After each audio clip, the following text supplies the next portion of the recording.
इस टीम में कई सारे एक्सपर्ट थे क्योंकि मामला एक बहुत बड़ी रकम का था। इन्वेस्टिगेशन टीम को जल्द से जल्द केस सॉल्व करने का ऑर्डर दिया गया। पुलिस ने इस केस को सॉल्व करने के लिए दिन रात एक कर दिया, लेकिन जैसे जैसे दिन बीतते जा रहे थे इन्वेस्टिगेशन टीम को कोई भी जानकारी नहीं मिल रही थी। लेकिन 13 अगस्त 1963 को पुलिस को एक बात पता चलती है। जिस जगह पर रॉबरी हुई थी उससे लगभग 30 मील दूरी पर कुछ फार्म हाउस थे।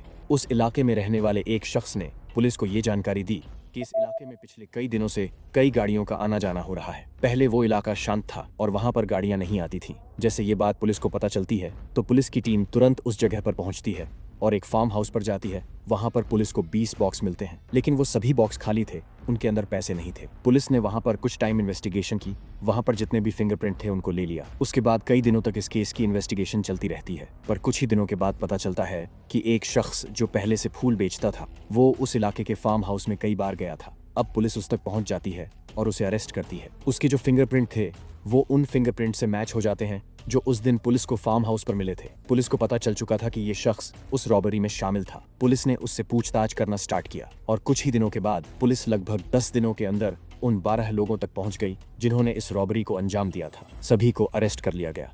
अब ये मामला कोर्ट में जाता है और 1964 का साल आ चुका था और इस साल कोर्ट ने 12 में से 11 लोगों को इतनी बड़ी चोरी को अंजाम देने के लिए 30 साल की सजा सुनाई। लेकिन 3 लोग अभी भी इस केस में पकड़े नहीं गए थे। लेकिन आखिरकार 5 साल के बाद 1968 में पुलिस उन तक भी पहुंच जाती है और उनको अरेस्ट कर लिया जाता है। इन तीनों को भी 30 साल की सजा सुनाई जाती है, लेकिन पुलिस के लिए अभी भी ये केस बाकी था। पुलिस को ये बात अच्छी तरह से पता थी कि इस केस में बिना किसी रेलवे कर्मचारी की हेल्प से इस चोरी को अंजाम नहीं दिया जा सकता था, क्योंकि उसी को पता था कि किस दिन ट्रेन में पैसे भेजे जाएंगे। पुलिस ने उन 15 लोगों को सख्ती से टॉर्चर किया, लेकिन उन 15 लोगों में से ये कोई नहीं बता पाया कि आखिर वो शख्स कौन था। पुलिस